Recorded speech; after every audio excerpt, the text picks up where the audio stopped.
안녕하세요. 저는 30대 중반을 넘어가고 있는 여자입니다. 평소 유튜브라고는 관심도 없던 저인데 어느 날 친구가 여기에 저랑 비슷한 사연이 많다고 소개해 주더라고요. 그래서 처음엔 설마 하는 마음으로 채널을 찾은 저는 날밤 새워 사연들을 들었답니다.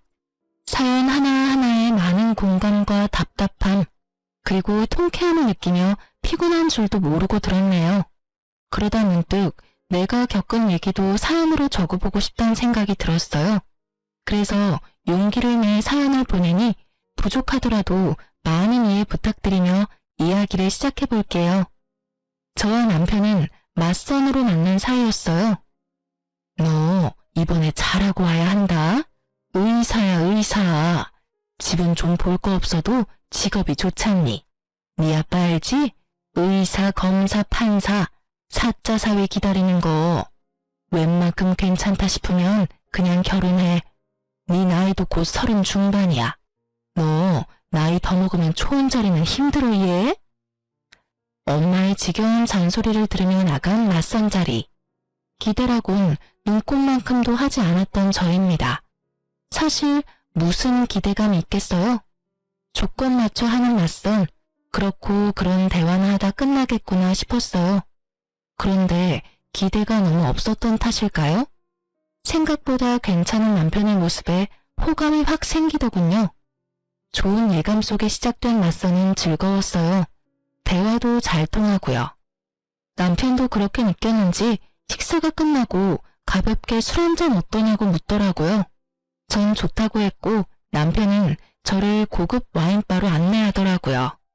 분위기가 좋아서 그런지 와인도 맛있었어요. 저기 괜찮으시다면 결혼을 전제로 진지하게 만나고 싶습니다. 네? 저 사실 맞선 자리가 많았고 앞으로도 많을 겁니다. 근데 지금까지도 그랬고 앞으로도 희선 씨 같이 대화도 잘 통하고 조건도 맞는 여자 없을 것 같아서요. 그리고 무엇보다 외모가 제 스타일이세요. 들어오시는데 정말 예쁘시다고 생각했습니다. 서두르는 감이 있다 생각하시겠지만 그래도 제 입장에선 희선 씨 놓치고 싶지 않네요. 희선 씨도 괜찮으시다면 결혼을 전제로 만나다 결혼을 하고 싶습니다. 첫 만남에 결혼을 권하는 이 남자. 남들은 어떻게 생각할지 몰라도 저는 좋았어요. 거듭된 맞선에 지칠 대로 지쳐있기도 했고 어차피 조건 맞춰서 해야 하는 결혼, 남편처럼 잘 맞는 사람을 만날 수 있을까 하는 생각이 들었어요. 그리고 결혼을 전제로 만나보는 것이지 당장 결혼을 하는 것도 아니니 손해볼 것도 없다는 생각이 들기도 했고요. 저의 승낙에 저희는 진지하게 만나보기 시작했고 그와의 짧은 연애는 생각보다 더 좋았습니다. 섬세하고 다정한 남편은 저에게도 잘했지만 저희 부모님께도 잘했습니다. 그런 남편의 모습에 저는 결혼을 마음먹었고 만난 지 4개월이 되었을 때 결혼 준비를 시작했습니다. 준비 과정도 순조로웠어요. 당연했죠. 원하는 자리, 원하는 평수의 상가를 매입해 병원 개원 준비도 시작했고 40평대 아파트, 외제차까지 그 모든 것을 저희 부모님이 해주셨으니까요. 사전에 약속된 사항이라 저도 대수롭지 않게 생각했어요. 모든 것을 시어머니의 권유대로 공동명의로 진행할 때도 저는 그러려니 했습니다. 그 당시 저는 당연히 이혼은 생각지도 않았고 그렇게 명예 문제로 얼굴을 붉히기 싫었으니까요. 그런 제 호의가 만만해 보였던 걸까요? 연애 시절 시어머니는 다정하진 않으셨어도 사람을 귀찮게 하는 사람은 아니었어요. 오히려 무관심에 가까웠죠. 생전 먼저 연락을 하시는 일도 없었고 어쩌다 통화를 하게 돼도 용건만 간단히 말하시고 끊으시곤 했어요. 하지만 결혼을 하고 난 뒤 어머님은 완전히 다른 사람이 되어 있었습니다. 희선아, 오늘 퇴근 몇 시에 하니? 저 오늘은 일찍 퇴근해요 어머님. 한 5시쯤이요. 잘 됐구나. 퇴근하고 집에 좀 들르거라. 온 김에 저녁도 같이 먹고. 아, 네 어머님. 신혼여행에서 돌아와 첫 출근을 한 날 저는 어머님의 호출에 시댁으로 향했습니다. 갑작스런 호출에 당황스럽긴 했지만 혼자 계신 시어머님이 많이 적적하신가 보다 했습니다. 시아버지는 남편이 어릴 때 돌아가셨고요. 어머님, 저 왔어요. 그래 왔니? 와서 이것 좀 거들어라. 저를 기다리고 있던 것은 거대한 대야에 담긴 이불 빨래였어요.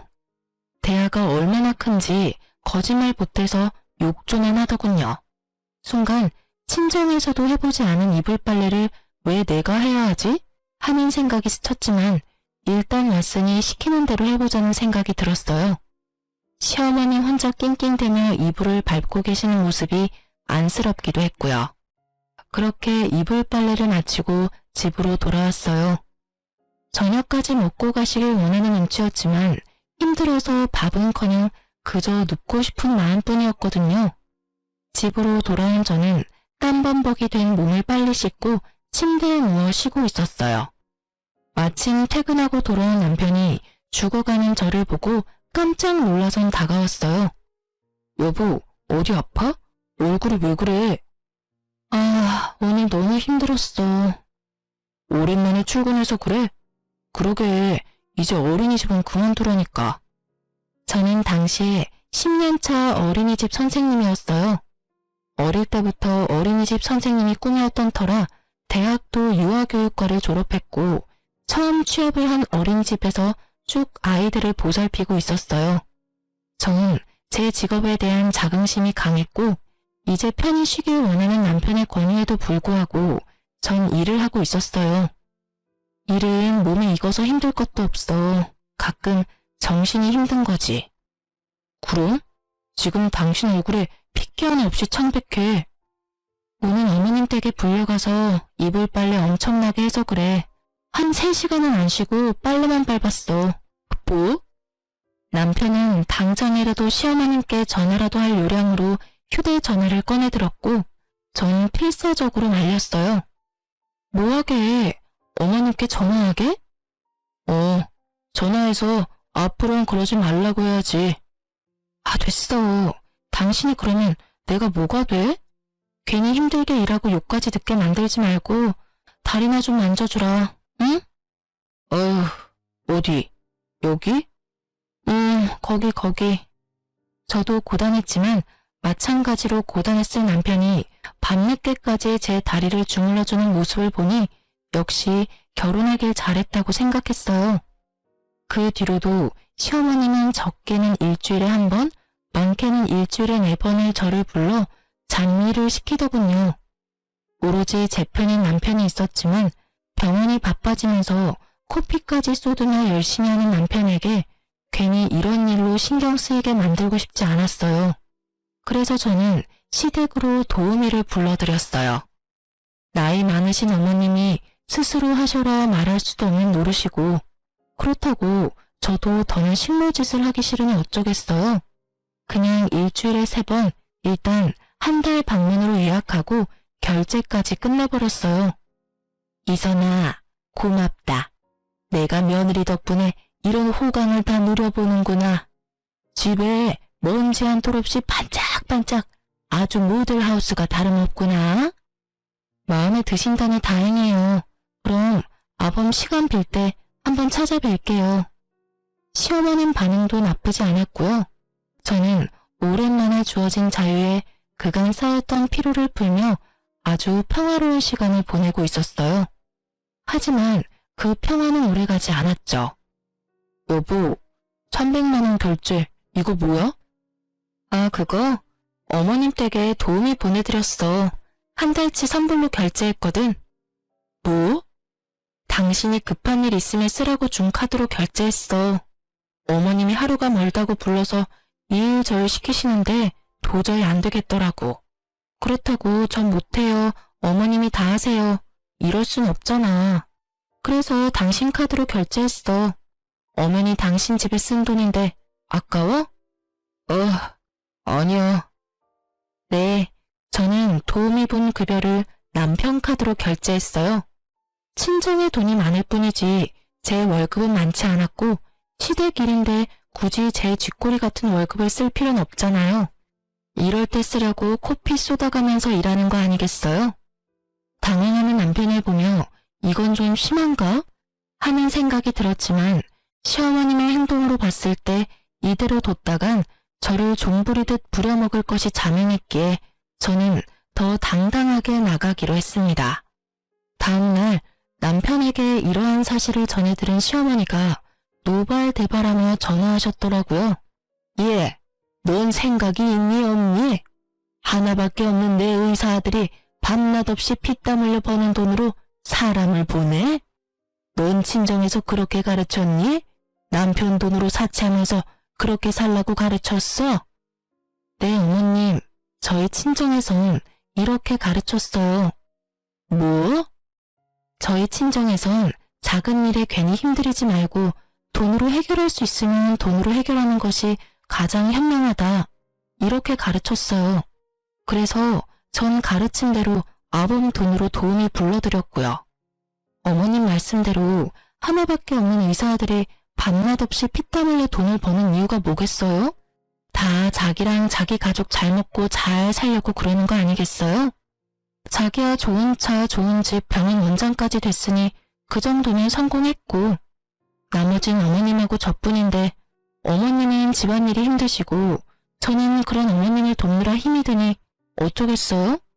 어머님께 일어난 일은 돈으로 해결이 가능하고 마침 의사들은 돈을 잘 버니 돈으로 쉽게 해결하는 수밖에요. 그리고 어머님도 좋아하셨으면서 왜 이제 와서 이러세요? 설마 제 돈은 안 아까우시고 아들 돈은 아까워서 이러시는 거 아니시죠? 그럴 리가 있니? 생각보다 금액이 너무 커서 그래. 300만 원이 누구 집의 이름도 아니고 그냥 네가 와서 슬쩍슬쩍 도와주면 되는 것을.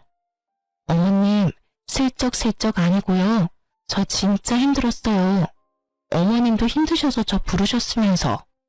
이왕 결제한 거니까 그냥 이번 달은 즐기시고요. 정 부담 드시면 다음 달부턴 일주일에 한 번만 오시는 걸로 할게요. 아니다. 다음 달부턴 부르지 말어. 지금 오는 것도 당장 그만 오게 해라. 환불해. 그래요? 그럼 환불이 가능한지 한번 알아볼게요. 근데 어머님, 저 예전처럼 자주 가서 못 도와드려요. 저도 이제 일이 바빠져서. 그러지 말고 그냥 도움이 분 도움 받으세요. 일주일에 한 번이면 금액도 크지 않아요, 어머님. 됐다. 너도 부를 일 없을 테니 빨리 환불이나 해. 이렇게 첫 번째 시어머님과의 전쟁은 저의 승리로 끝이 났습니다. 그날 이후 시어머님은 저를 부르지 않았어요. 그야말로 평화로운 날의 연속이었죠. 시댁 때문에 스트레스 받을 일이 없으니 남편에게 더 잘하게 되고 저에게 대접받은 남편은 더욱 힘내서 병원을 꾸려나갔어요. 그러면서도 쉬는 날이면 저와 산책도 하고 좋은 곳에서 외식도 하곤 했어요. 더할 나위 없이 행복했어요. 제가 꿈꾸던 결혼 생활이었죠. 물론 일주일에 한두 번은 시어머님께 안부 전화도 드렸어요. 그때마다 시어머님의 목소리가 좋진 않았지만 크게 신경 쓰지 않았어요. 그저 아직 많이 섭섭하신가 보다 하고 생각했어요. 그러던 어느 날 남편이 달력을 보다 화들짝 놀라며 저를 부르더군요. 여보. 왜 그래? 내일 아버지 제사야. 어쩌지? 어쩌긴 어째. 마침 나도 내일 연차니까 가서 준비하면 되지. 나 내일 VIP 상담 있어. 아마 바로 시술 진행하지 싶은데. 그게 말이 좋아야 시술이지. 수술 시간만큼 걸려서 늦지 싶어. 어쩔 수 없지 뭐. 나라도 가서 해야지. 힘들 텐데. 내가 최대한 빨리 끝내고 갈게. 그래, 알겠어. 시집 오고 처음으로 지내는 아버님 제사이기에 저에게도 의미가 컸어요. 거기에다 어머님 기분도 좀 풀어드릴 겸 혼자 인터넷에 검색을 해가며 장을 봐서 시댁으로 갔어요. 어머님, 저 왔어요. 왔니? 어머님, 어디 아프세요?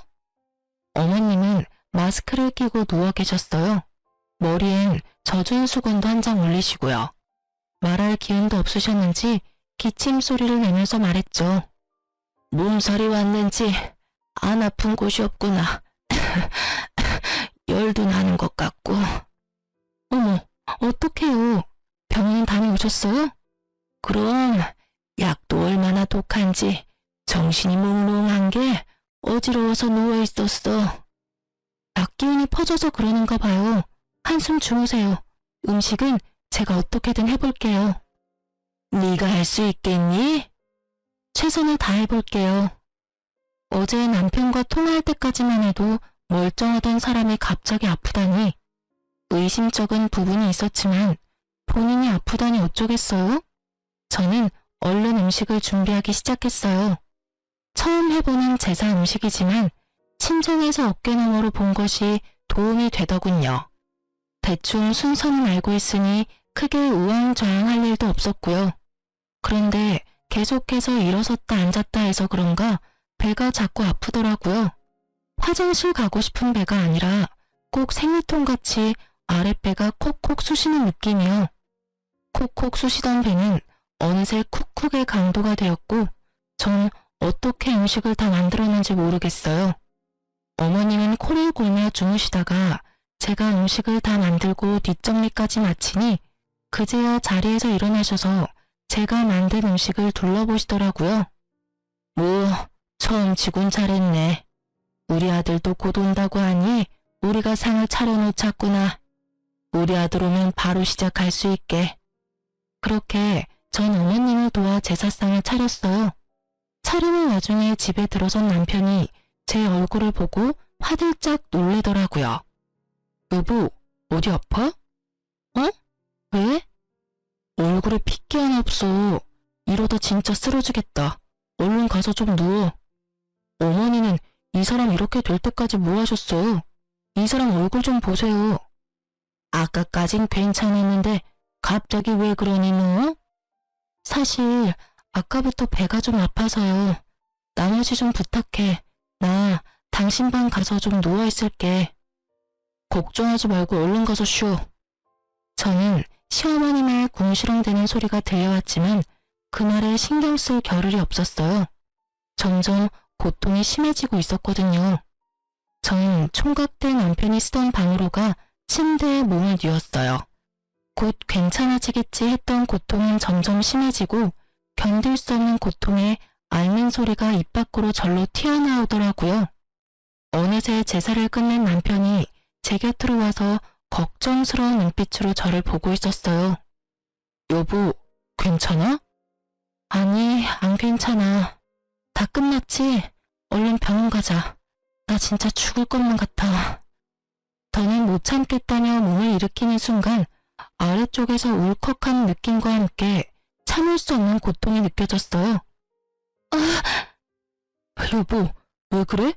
여보, 이거 피 아니야? 제 발밑으로 피가 흘러내리고 있었어요. 저는 급히 병원으로 이송되었고 정신을 잃었어요. 정신을 차렸을 땐 병실이었어요. 저의 손을 잡고 울고 있는 남편과 그 옆에 앉아있는 시모가 보였어요. 저는 몰려오는 졸음에 다시 눈을 감았어요. 등신, 상등신, 어떻게 자기 몸에 애가 들어선 줄도 모르고. 어머니, 그만하세요. 졸음이 몰려왔을 뿐이지 잠이 든 건 아니었기에 전 모든 얘기를 듣고 있었죠. 임신을 했었다는 사실과 유산을 했다는 사실도 충격이었지만 시어머니의 말이 더 충격이었어요. 당장이라도 일어나서 어떻게 말씀을 그렇게 하시냐 따지고 싶었지만 더 들어보기로 했어요. 그만하긴 뭘 그만해? 어디 내가 틀린 말 했니? 여자가 어떻게 자기 뱃속에 아기가 생긴 줄도 몰라? 아니, 몰랐다고 쳐. 아무리 그렇다고 한들 배가 그렇게 이상하고 아프면 빨리 병원에 갔어야지. 미련스럽게 그걸 다 참고 결국 이사다를 내? 손귀한 집의 유산이 웬 말이냐? 혹시라도 아들이었으면 원통해서 어째? 저 등신 같은데 곰처럼 미련해서는 하여튼 하나부터 열까지 마음에 드는 구석이 없어. 마음에 드는 구석이. 남편도 충격이 큰지 아무 말도 하지 않더라고요. 그 뒤로도 온갖 모욕적인 말들이 시어머니 입을 통해 흘러나왔지만 그 목소리가 점점 흐릿해지더니 약 기운에 잠이 들었는지 눈을 떠보니 아무도 없더군요. 그저 눈물이 흘러나왔습니다. 아기를 잃은 것도 하늘이 무너질 것만 같은데 왜 제가 그런 소리를 들어야 하는지 이해할 수도 없고 이해하고 싶지도 않았어요. 그렇게 하염없이 눈물만 흘리고 있는데 신랑이 들어오더라고요. 여보, 언제 일어났어? 괜찮아? 내가 왜 그런 얘기를 들어야 해? 응? 그게 무슨 말이야? 내가 왜 그런 얘기를 들어야 하냐고. 나 어제 어머님 하시는 말 다 들었어. 제 말에 크게 당황한 남편이 안절부절 못하다가 저를 꼭 안아줬어요. 내가 다 미안해. 그렇지 않아도 많이 놀라고 힘들 텐데 그런 말까지 듣게 해서. 어머님도 많이 속상하셔서 그래. 말은 안 했지만 손주 기다리신 눈치였어. 내가 앞으로 더 잘할 테니까 다 잊어. 힘들겠지만 다 잊고 새로 시작하자. 그런 말을 들었는데 어떻게 잊어. 난 앞으로 어머님 뵐 자신 없어. 그래, 당신 맘 풀릴 때까지 안 봐도 돼. 당신 하고 싶은 대로 다 해도 되니까 마음 풀어, 응? 당신한텐 미안해. 당신도 아기 기다렸을 거 아니야. 아니야, 난 아기보다 당신이 더 소중해. 그러니까 난 신경 쓰지 말고 당신이나 신경 써. 알겠어. 전 남편의 다정한 위로 덕분에 빨리 자리를 털고 일어날 수 있었어요. 늘 바쁜 남편이었지만 틈틈이 전화와 문자로 저를 신경 써주곤 했어요. 가끔 쉬는 날이면 친정에 같이 가서 하룻밤 자고 오는 날도 있었고요. 정신이 없는 저를 대신해 친정도 잘 챙겨왔더라고요. 지극정성으로 잘하는 남편을 보니 저도 화가 많이 누그러들었어요. 그리고 저도 시어머님께 연락 한 통 안 했지만 시모도 저에게 연락 한 통 없으신 걸 보니 많이 미안해서 그러신가 보다 하고 생각했죠. 그래서 저는 두 번 다시 보지 않겠다던 제 다짐을 굽히고 다가오는 제사에 시댁으로 가기로 했어요. 다음 주 또 제사 있지? 그땐 나도 갈게. 정말? 그래, 당신이 이렇게나 노력하는데 나도 노력해야지. 정말이지? 고마워. 여보, 그렇지 않아도 어머니가 많이 미안해하고 계셔. 그땐 너무 속상해서 그랬다고. 앞으로 내가 더 잘할 테니까 당신도 앞으로. 알겠어. 우리 진짜 잘 살자. 물론이지. 어린아이처럼 기뻐하는 남편을 보며 저는 마음을 돌려놓길 잘했다고 생각했어요. 그날이 오기 전까진요. 시간은 빠르게 흘러 제삿날이 되었고 전 시댁으로 향했어요. 배를 누르려는데 대문이 열려있길래 전 그냥 문을 열고 들어갔어요. 낮 동안은 현관문은 잠그지 않고 계시는 걸 알던 터라 현관문을 열고 들어갔어요. 어머님, 저 왔어요. 왔니? 웃으며 TV를 보던 시어머니는 저를 보더니 굳은 표정으로 갑자기 마스크를 끼셨어요. 그리고는 어색하게 짝이 없는 연기를 하시더라고요. 아이고, 머리야, 몸이야. 왜 그러세요? 또 아프세요? 비아냥거리는 제 물음에도 어머님은 꿋꿋하게 연기를 이어나가셨어요. 그러게나 말이다. 저번에 그런 일도 있고 이번에는 나도 좀 거들려고 했는데 도저히 안 될 것 같아. 눈에 뻔히 보이는 연기에 저는 그저 웃음만 났어요. 아, 그러세요? 어쩔 수 없죠. 쉬세요. 그래도 될까? 그럼 부탁 좀 하마. 저는 이제서야 명확해졌어요. 시어머님은 저한테 미안한 것이 전혀 없는 사람이라는 것을요. 그리고 제가 아무리 노력한다고 한들 바뀔 사람이 아니라는 것을요. 전 휴대전화를 꺼내 엄마에게 전화했어요. 여보세요? 엄마 난데 오늘 여사님 계시지? 늘 계시지. 여사님은 왜? 내가 주소 보내줄 테니까 그리로 여사님 좀 보내줘. 급하게 제사 음식 준비해야 하는데 나 혼자는 무리야. 이런 일까지 부탁해서 미안하다고 꼭 전해주고. 그런 걱정하지 말고 주소나 보내. 그런 사실 알면 내가 가지 말라고 해도 여사님이 간다고 난리치실 게다. 고마워. 문자 바로 보낼게. 그렇게 불이 나게 오신 여사님은 저의 부탁에 따라 재료를 다듬어 주셨어요. 부치고 삶고 굽고 끓이는 것은 제가 하고요. 여사님께서는 다 해주신다고 했지만 그래도 제사 음식인데 제 손으로 마무리하고 싶었어요. 시어머님은 미워도 남편은 사랑했으니까요. 마지막 탕국에 불을 껐을 때 시어머님은 하품을 늘어지게 하며 방에서 나오시더군요. 다 했니? 어머, 누구세요? 전 시어머님의 말을 무시하고 여사님을 먼저 돌려보냈어요. 여사님, 고생 많으셨어요. 밖에 택시 기다리니까 빨리 가보세요. 여긴 제가 알아서 할게요. 감사해요. 여사님이 돌아가신 후 시어머님은 저를 붙잡고 불같이 화를 내시기 시작했어요. 너 설마 제사 음식을 딴 사람 손에 맡겼니? 네, 도저히 저 혼자서는 못해서요. 너 제정신이니? 어떻게 다른 것도 아니고 제사 음식을 남의 손에 맡겨? 제가 큰 잘못을 한 것이었을까요? 전 아무리 생각해도 제가 잘못한 것을 모르겠더라고요. 그래서 전 참지 않고 할 말을 했습니다. 그러면 어떡해요?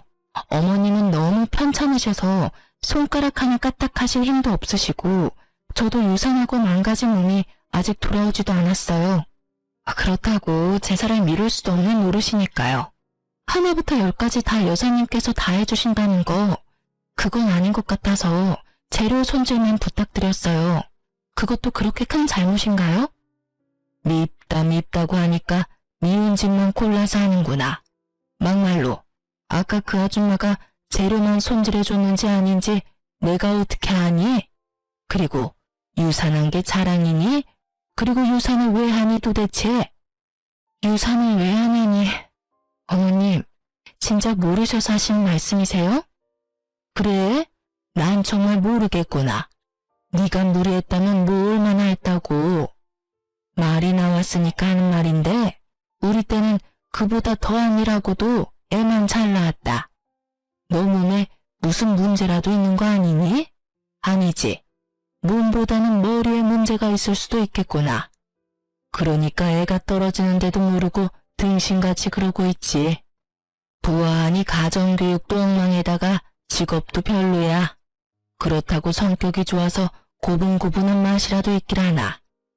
넌 무슨 자신감으로 우리 아들같이 잘난 의사한테 시집왔니? 애초에 너같이 멍청한 애랑 잘난 우리 아들이랑 결혼시키는 것도 아니었는데. 누굴 탓하겠니? 내가 맘이 너무 약해서 너 같은 걸 며느리라고 참고 산다 살아. 시어머님 말씀을 듣고 있자니 어이없어 웃음만 나오더라고요.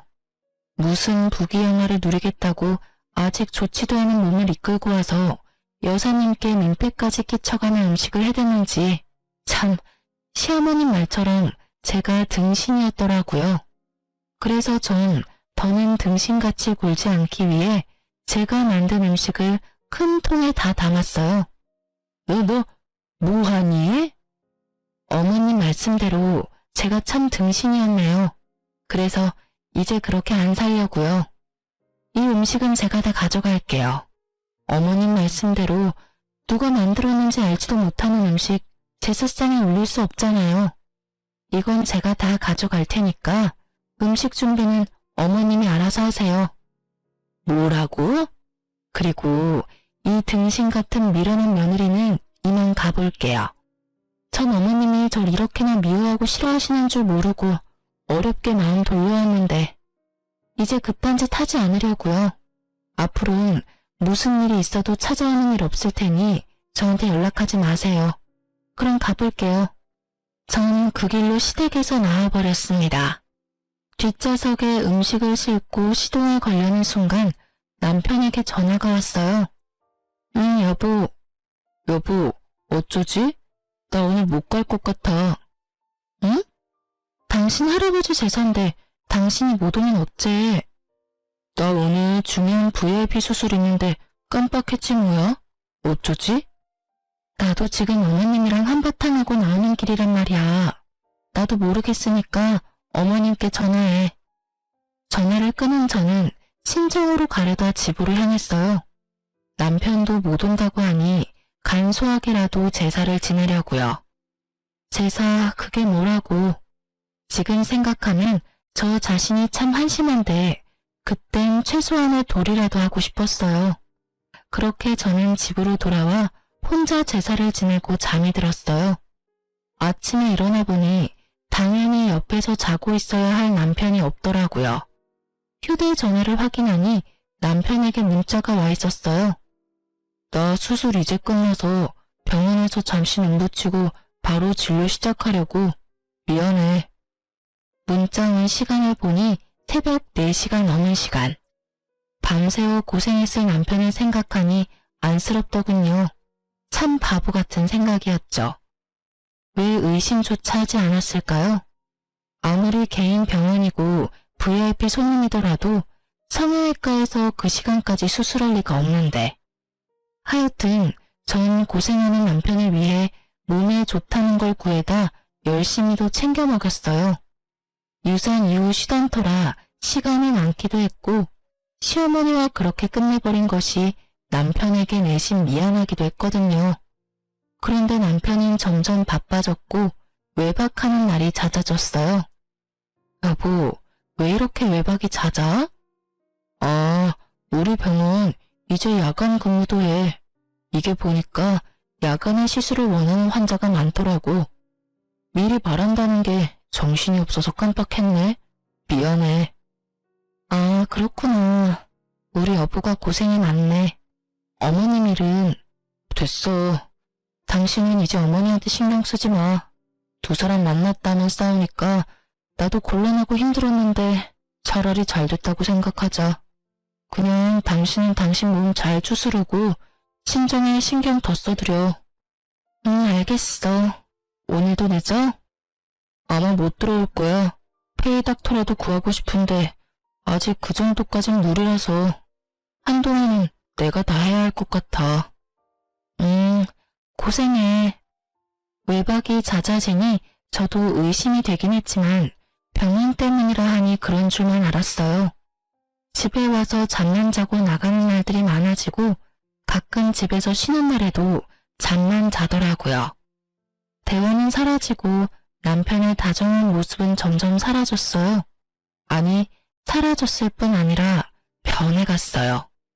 당신 살쪘어? 나? 그런가? 아닐 텐데. 왜? 나 돼지 같아? 아니, 그 정도는 아닌데 관리 좀 해야겠다. 살도 좀 찐 것 같고 피부도 처지는 것 같네. 그래? 마사지라도 받아야겠다. 당신 카드 좀 쓸게. 당신 돈 없어? 병원에 기계 새로 들여서 나도 힘들어. 아, 나도 고정적으로 나가는 게 있으니까. 아, 알겠어. 내 돈으로 알아서 할게.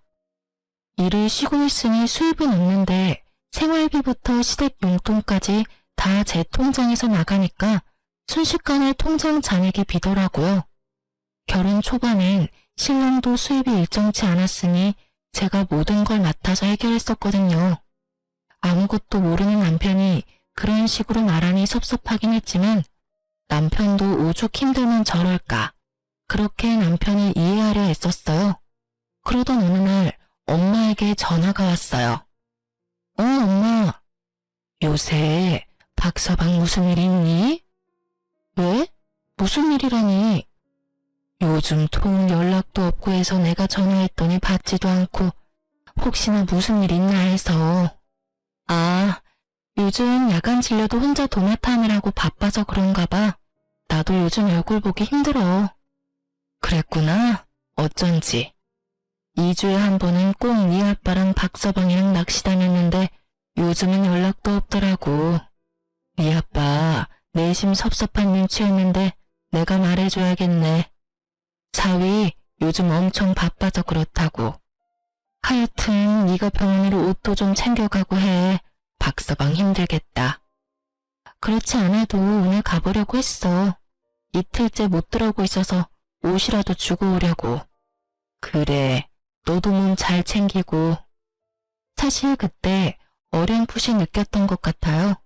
아, 이 사람이 좀 이상하구나 하고요.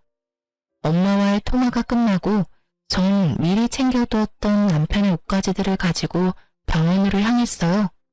그런데 이게 무슨 일일까요? 병원 불은 꺼져 있고 마침 퇴근하는 간호사들이 나오고 있었어요. 저를 알아본 간호사 한 명이 인사를 건네더라고요. 사모님, 어쩐 일이세요? 원장님 아까 퇴근하셨는데 연락 못 받으셨어요? 아, 지나가는 길에 그냥 잠시 들러봤어요. 근데 혹시 요즘 야간 진료해요? 야간 진료요? 아니요? 저희 야간 진료한대요? 아니, 아는 사람이 새벽까지 하는 야간 진료 병원이 있다길래 혹시나 해서요. 그런 병원도 있어요? 하여튼 저흰 야간 진료 없어요. 그럼 먼저 가볼게요. 네, 고생했어요.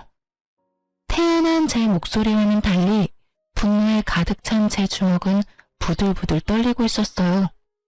대체 어디서부터 어디까지 거짓이었는지 감도 잡히지 않았어요.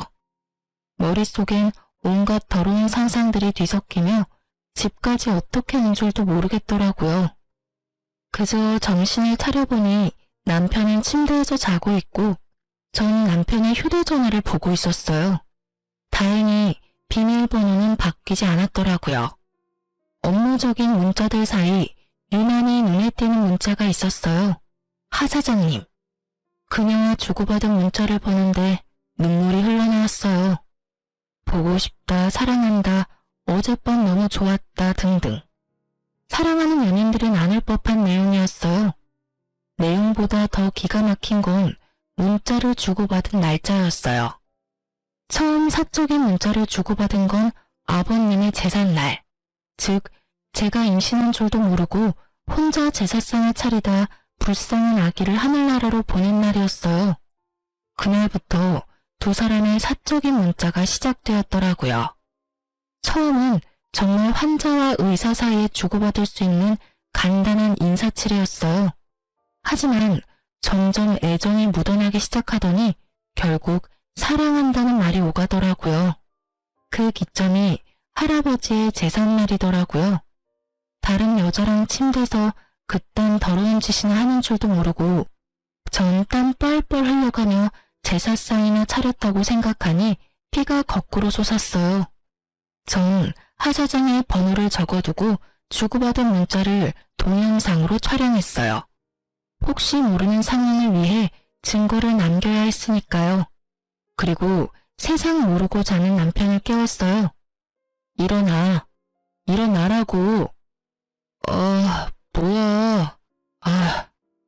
신경질적으로 잠에서 깬 남편은 제 손에 들린 자신의 핸드폰을 보고 어떤 상황인 줄 눈치를 챈 듯 했어요. 잘못했다고 싹싹 빌 거라는 제 예상과는 달리 남편은 당당하더군요. 그렇지 않아도 얘기하려고 했는데 그걸 못 참고 휴대폰까지 뒤졌어.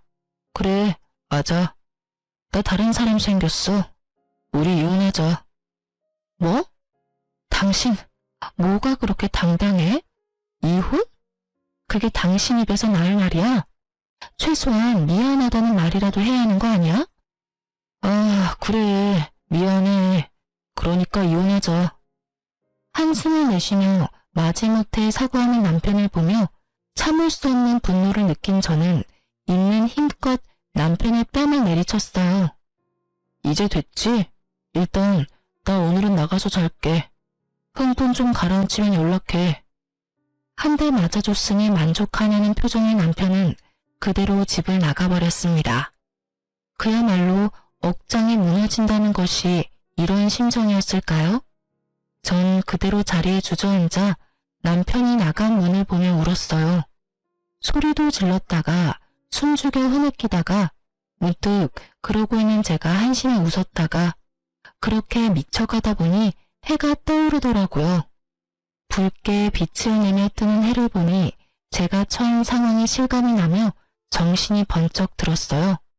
이러고 있을 때가 아니지 하고요.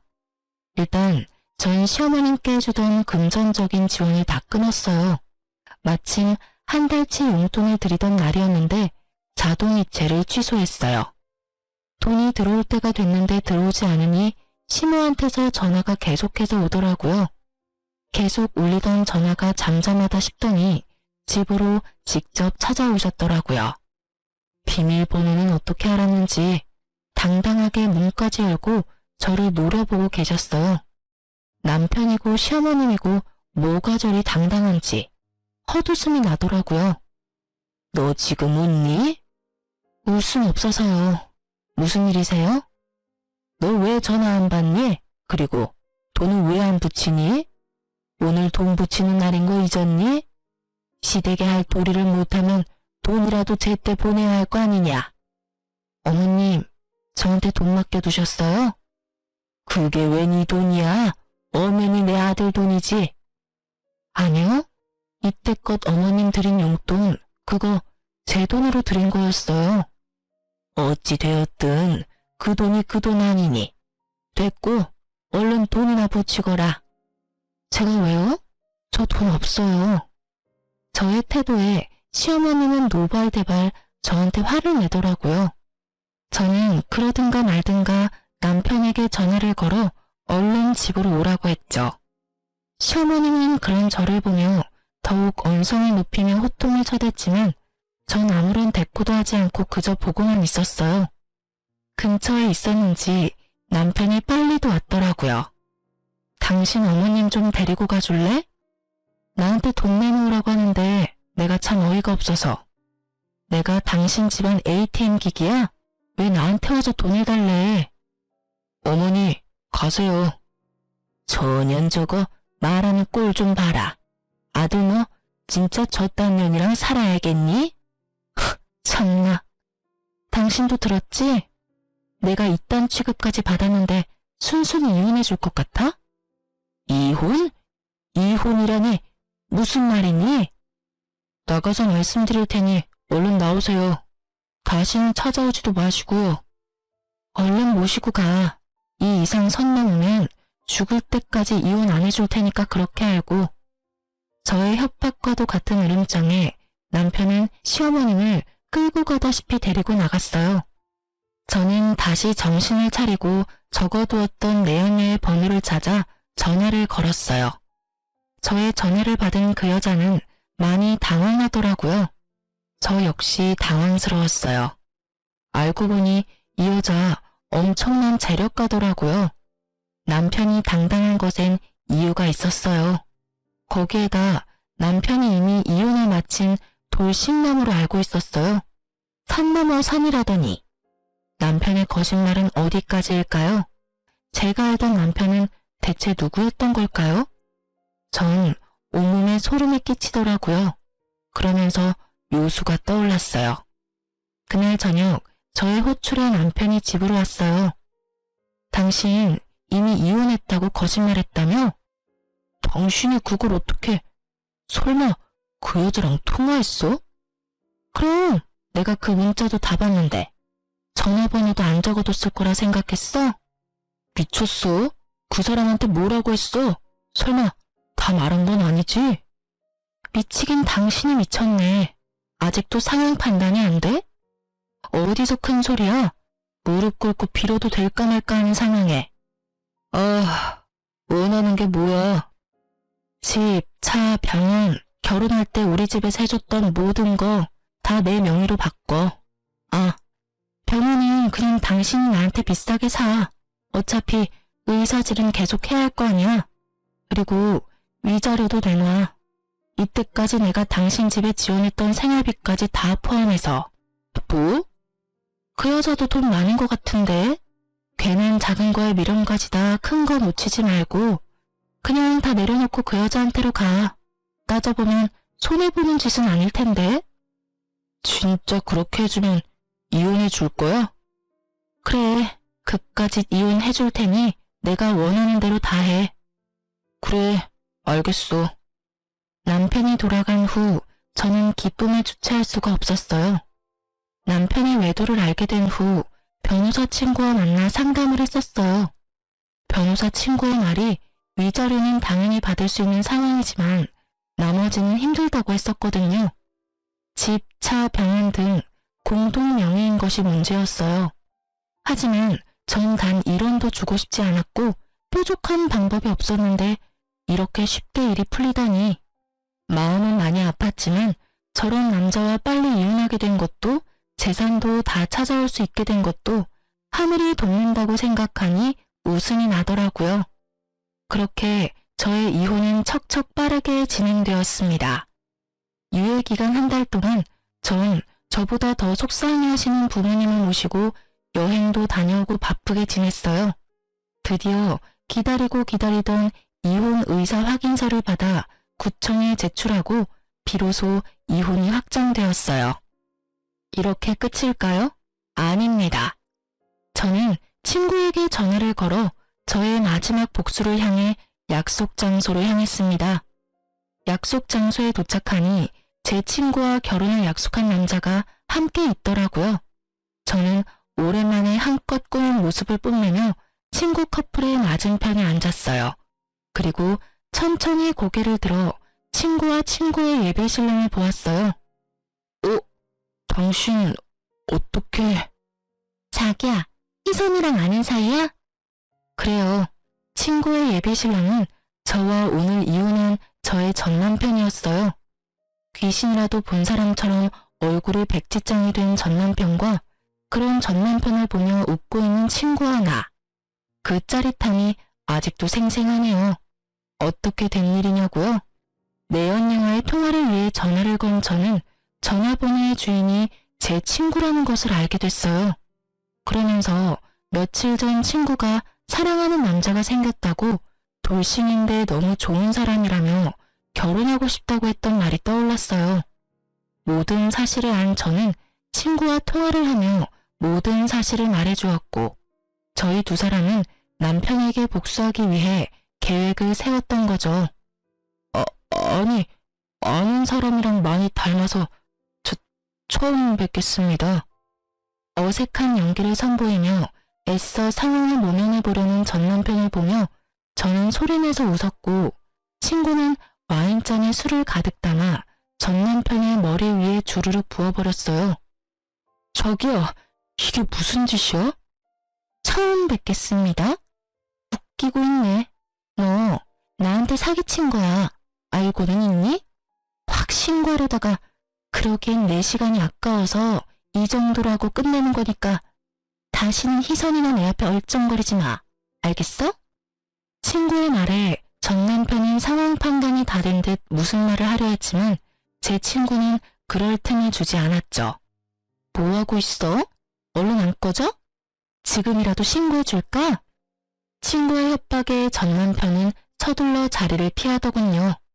걸음아 나 살려라 하고 도망치는 꼴이 얼마나 통쾌하던지 얼마나 크게 웃었나 몰라요.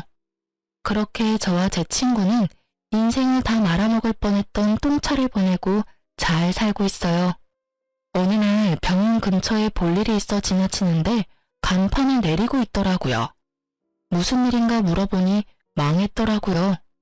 뭐 무리하게 대출을 받아서 빚에 허덕이다 결국 빚쟁이 신세가 됐다는 뭐라나. 조건 따져 머리 쓰더니 딱 어울리는 엔딩이다 생각했어요. 그리고 한 달쯤 지났을까요? 부모님 댁에서 밥을 먹고 있는데 전 신우와 전 남편이 거짓골을 하고 찾아왔더라고요. 집에 손님도 있고 해서 그냥 무시했는데 도무지 돌아갈 생각이 없어 보였어요. 가지가지 한다고 쉴 새 없이 배를 누르고 소리를 지르고 난리를 치는 통에 어쩔 수 없이 문을 열어줬어요. 두 사람은 부모님을 보자마자 무릎을 꿇고 빌기 시작했어요. 장인어른, 장모님, 제가 정말 잘못했습니다. 제발 희선이 마음 한 번만 돌려주십시오. 제가 앞으로 진짜 잘하겠습니다. 그래요, 사돈. 사람 인연이 그리 쉽게 끊어진답니까? 부디 넓은 마음으로 한 번만 용서하고 넘어가 주세요. 저도 제 아들도 반성 많이 해... 뭐? 손이 발이 되게 빌던 전 신우는 친정에 와 있던 저를 보곤 말을 멈추더라고요. 이윽고 제 옆에 서 있던 남자를 보고선 눈이 뒤집혀서 순식간에 저에게 달려와 제 머리카락을 휘어잡았어요. 그리곤 인정사정 없이 흔들었어요. 야 이년아, 그럼 그렇지. 바람은 네가 펴놓고 누구한테 덮어 씌워? 막장의 끝을 보여주는 시어머님을 멈춰 세운 건 다름 아닌 집에 와 있는 손님 변호사 친구였어요. 친구는 시어머님을 제지하고선 바로 경찰에 신고했어요. 그리고 바로 고소까지 진행했어요. 생각 같아서 합의고 뭐고 해주고 싶지 않았지만 하루가 멀다고 찾아오는 전남편 때문에 다시는 찾아오지 않는다는 각서를 받고 합의를 해줬네요. 그렇게 정말 지긋지긋했던 전남편과 시댁과의 인연이 끝이 났어요. 그리고 전 행복하게 잘 살고 있답니다. 내년에 사랑스러운 아기 엄마가 될 예정이에요. 이혼부터 옆에서 도와주었던 변호사 친구와 가깝게 지내다 시어머님의 사건 덕분에 그 친구가 도저히 안 되겠다며 제 옆에서 저를 지켜주겠다고 하더군요. 저는 시간을 두고 지켜보겠다고 했고 그러던 와중 아기가 찾아와 급하게 결혼했네요. 물론 아기 때문에 결혼한 건 아니고요. 지금은 제가 오래 일했던 어린이집을 인수해 잘 운영해 나가며 지내고 있어요. 개념 상실이었던 전 시댁과는 달리 저를 정말 친딸처럼 아껴주시는 시부모님의 보살핌을 받으면서요. 오늘도 맛있는 거 사주신다고 하셔서 마무리하고 나가보려고 합니다. 제 사연에 답답하기도 하셨겠지만 이만하면 꽤 통쾌한 복수 아닐까요? 여러분께 시원한 사이다가 되었길 바라면서 이만 마무리할게요. 긴 제 사연 들어주셔서 정말 감사합니다.